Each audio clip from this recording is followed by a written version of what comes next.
হলো আপনার আপনি কিভাবে শর্টেজ বা এই দেশে যে রুলস আছে, যেমন ধরুন আপনি স্কিল ওয়ার্কার বা রেড কার্ডে অ্যাপ্লাই করবেন, সেটা যে পয়েন্ট কিভাবে ক্যালকুলেশন করা হয় এবং কিভাবে পয়েন্ট সিস্টেমটা আপনার কাজ করা হয় সেটা নিয়ে আমি আলাপ করবো। তার মানে আপনি বুঝতে চাচ্ছি, আপনি যখন অস্ট্রেলিয়া আসবেন, অস্ট্রেলিয়া তার একটা রুলস আছে, যেমন পয়েন্ট বেসটা কত পয়েন্ট পেতে হবে এবং পয়েন্টগুলি কিভাবে তারা ক্যালকুলেশন করে সেটার বিষয়ে আপনাদের আলাপ করবো। আই হোপ আপনারা অল্প ভাষায় বুঝতে পারবেন। ঠিক আছে, এখন আসি মূল কথা, যেটা হলো কি আপনাকে সবচেয়ে মনে রাখবেন, অস্ট্রেলিয়াতে রেড কার্ড অ্যাপ্লাই করার জন্য আপনি মিনিমাম 55 পয়েন্ট পেতে হবে, 55 পয়েন্ট। এবং এই পয়েন্টগুলি কিভাবে ক্যালকুলেশন হয় সেটার জন্য আমি আপনাদেরকে এক্সপ্লেন করব স্টেপ বাই স্টেপ। এক, বয়সের রেঞ্জ আপনার যদি আন্ডার 30 থাকে, 30 বছর থাকে, তাহলে আপনি 20 পয়েন্ট পাবেন। 30-এর থেকে উপরে গেলে 30 থেকে 34 বছর পর্যন্ত হলে আপনি 15 পয়েন্ট পাবেন। এবং 35 থেকে 39 পর্যন্ত আপনি 10 পয়েন্ট পাবেন। 40 বছর উপরে গেলে আপনি 0 পয়েন্ট পাবেন। এটা হলো বয়সের ক্ষেত্রে। এডুকেশনাল, আপনার শিক্ষাগত যোগ্যতা কি, কোয়ালিফিকেশন, যদি আপনি মাস্টার্স বা পিএইচডি থাকে তাহলে আপনি 20 পয়েন্ট পাবেন। যদি ব্যাচেলার থাকে তাহলে পাবেন 15 পয়েন্ট।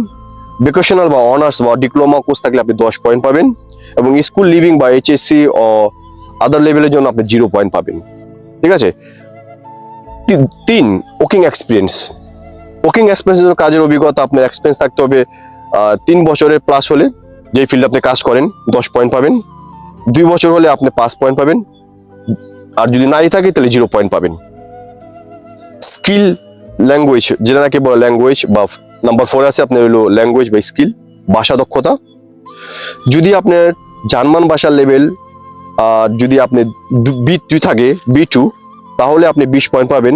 এবং C1 যদি ইংলিশ থাকে সেটা আপনি 20 পয়েন্ট পাবেন। এখানে একটা কথা দিয়ে রাখি, আমার কি বলে আইএলটিএস এখানে যদি আপনার 7.5 পয়েন্ট অ্যাভারেজ সবকটা সাবজেক্টে, যদি আপনার এক্সপায়ারি যদি 5 বছরের বেশি না হয়, তাহলে আপনি ওই C2 যে আপনার ইংলিশ যেটা আছে সেটা আপনি অ্যাপ্লাই করতে পারেন। তার এটার অনেক সময় স্টেট বাই স্টেট, আমাদের স্টেটে যেমন আমার এই স্টায়ারমার্ক স্টেটে এক্সপায়ার হওয়ার পরও তারা এটা গ্রহণ কার্য করেছে। কারণ হলো কি আপনার হলো 7.5 যদি থাকে মিনিমাম অ্যাভারেজ, তাহলে তারা 5 বছর পর্যন্ত তারা একটা চান্স দেয় ম্যাথ শেষ হওয়ার পর।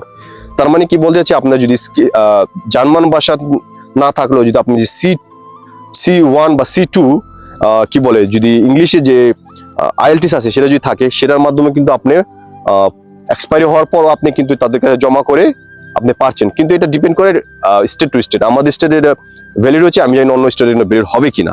ঠিক আছে, আই হোপ আপনারা বুঝতে পেরেছেন। এখন আসেন 5, প্রফেশনাল ডিমান্ড, অস্ট্রিয়ার চাহিদামূলক পেশা। অকুপেশন যেমন IT, health care, engineering 10 point পাবেন।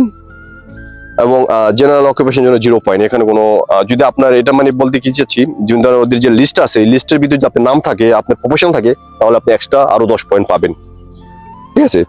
এবং যেটা ক্যাটেরিয়া আছে, ক্যাটেরিয়ার মধ্যে যেমন ধরেন আপনি যদি ওয়ার্ক অ্যান্ড স্টাডি অস্ট্রিয়া থাকেন, তাহলে কিন্তু আপনি আরো এক্সট্রা 10 পয়েন্ট পাচ্ছেন। ঠিক আছে, 10 পয়েন্ট পাচ্ছেন। কিন্তু আপনি যদি এখানে না থাকেন, তাহলে কিন্তু আপনি আর 0 পয়েন্ট পাচ্ছেন। ঠিক আছে, এটা মানে কি আপনি অস্ট্রিয়া যদি আইসা থাকেন বা এখানে পড়াশোনা করে থাকেন। তো উদাহরণ সহকারে আপনাদের আমি একটা উদাহরণ দিব। ঠিক আছে, উদাহরণটা ধরেন আপনি একজন 28 বছরের ছেলে, বাংলাদেশি আইটি ইঞ্জিনিয়ারিং অ্যাপ্লাই করছেন। আপনার বয়স 30 বছরের নিচে, 20 পয়েন্ট পেয়েছেন। ব্যাচেলার, আপনি ডিগ্রি ব্যাচেলার আছে, আপনি 15 পয়েন্ট পেয়েছেন। এবং ওয়ার্কিং এক্সপিরিয়েন্স 4 বছর আছে, এই জন্য আপনি 10 পয়েন্ট পেয়েছেন। এবং জার্মান লেভেল A2 আছে, এর জন্য 10 পয়েন্ট পেয়েছেন। তো টোটাল এবং আইটি শর্টেজ অকুপেশন থাকার কারণে, যে লিস্টে আপনার নাম থাকার কারণে আপনি আরো এক্সট্রা 10 পয়েন্ট পেয়েছেন। এখন অস্ট্রিয়াতে আপনি কোনো কাজ করেন, যেহেতু অস্ট্রিয়া কোনো পড়াশোনা করেন, এই জন্য আপনি 0 পয়েন্ট আছেন। তারপর আপনি 65 পয়েন্ট পেয়েছেন এবং আপনি কোয়ালিফাইড এর রেড কার্ড দেখতে পাচ্ছেন। কারণ রেড কার্ডের জন্য কোয়ালিফাইড হলো আপনার 55 পয়েন্ট, আপনি 65 পয়েন্ট আছেন, আপনি ওদের লিস্টে আছেন। আপনি অস্ট্রিয়াতে এই রেডের কার্ডের আপনি অ্যাপ্লাই করতে পারেন এবং আপনি পেয়ে যাবেন। যেহেতু 55 পয়েন্ট ইজ আপনি মিনিমাম, 65 পয়েন্ট পাওয়ার ফলে আপনি এটা পেয়ে যাবেন, কোনো সমস্যা নাই। এটা আপনি কানাডা বা অস্ট্রেলিয়াতে যাই না, ওখানে আপনি গিয়ে পয়েন্ট থাকার কারণে আমি দেখেছি অনেক সময় এক্সট্রা উপরে পয়েন্ট হলে তারা পায়, নিচে পয়েন্ট হলে তারা পায় না। কিন্তু অস্ট্রেলিয়া তা না। অস্ট্রেলিয়াতে যদি আপনি কোম্পানি পেয়ে যান, যদি আপনি পয়েন্টে থাকেন, তাহলে কিন্তু আপনি অ্যাপ্লাই করলে হয়ে যাবে, কোনো সমস্যা হবে না। তো এখন কি বুঝতে পারলেন গুরুত্বপূর্ণ পয়েন্ট কি? আপনার মিনিমাম 55 পয়েন্ট পেতে হবে রেড কার্ডে অ্যাপ্লাই করার জন্য, এবং ব্লু কার্ডের জন্য একটা হাইয়ার স্যালারি। এটা আপনার হলো একটা জিনিস কি সমস্যা কি হলো, আপনি যদি আপনি ব্লু কার্ড অ্যাপ্লাই করে তাদের জন্য $2100 একটা বেতন দেখাতে হয় এই কোম্পানিকে যখন নাকি আপনাকে অ্যাপ্লাই করবেন। আর আনস্কিল ওয়ার্কারদের জন্য আপনার কোম্পানি মূলত স্পন্সর করে থাকে, তাদের কোনো পয়েন্ট বেস দরকার পড়ে না। আর এখানে আমি আপনাদের কি করব, শর্টের যে লিস্টটা আছে লিস্টটা আমি আপনাদের আমাদের লিঙ্কে দিয়ে দেবো, ওখান থেকে আপনি লিঙ্কটা চেক করতে পারবেন আপনার শর্টেজ থাকার কারণে আপনি যে কোন অকুপেশন আছেন, ঠিক আছে, ওটা চেক করতে পারবেন। আর এই বিষয়ে যদি আপনার যদি কোনো পোস্টার করতে পারবেন, দেখেন ভিডিওগুলি আপনাদের স্বার্থের জন্য করা হয়, কারণ আমি এখানে আসি, আমার এখানে সব মূলত আমি এই স্টেপগুলি ধাপ করে এসেছি, এর কারণে আমি চাচ্ছি কি অনেক স্ট্রাগলই করতে বুঝছেন, অনেক সময় অনেক ডকুমেন্টের জন্য অনেক কিছু জন্য আমাদের অনেক সমস্যা পড়তে হয়। তা আমি অস্ট্রেলিয়াতে সহজে পাই না, এর কারণে আমি নিজে যেহেতু আমি সমস্যাগুলি পড়েছি এবং ওই সমস্যা সমাধান করার ফলে যেহেতু আমার দ্বারা অনেক কিছু হয়েছে, তা আমি চাচ্ছি আমার আরেকজন বাংলাদেশি যে কোনো সময় অ্যাপ্লাই করলে তাদের যে সমস্যা না হয়, তাদের যে একটু সহায়তা হয়, তার জন্য এই ভিডিওগুলি করা। আমি কোনো ভিসা এজেন্সি বুঝছেন, কোনো কি বলে ওই ট্রাভেল এজেন্সির জন্য করছি না, বা আমি কোনো ইমিগ্রেশনের জন্য কোনো করছি না। আমি চাচ্ছি একজন বাংলাদেশিকে সহায়তা করার জন্য এই কারণে এই ভিডিওগুলি করা হয়। ঠিক আছে, আই হোপ আপনারা বুঝতে পেরেছেন, আপনারা সাপোর্ট দিবেন। আর যদি আপনার কোনো প্রশ্ন থাকে জানাবেন, আমি চেষ্টা করবো আপনাদের ওই অনুযায়ী আপনাদেরকে প্রশ্ন উত্তর দেওয়ার জন্য।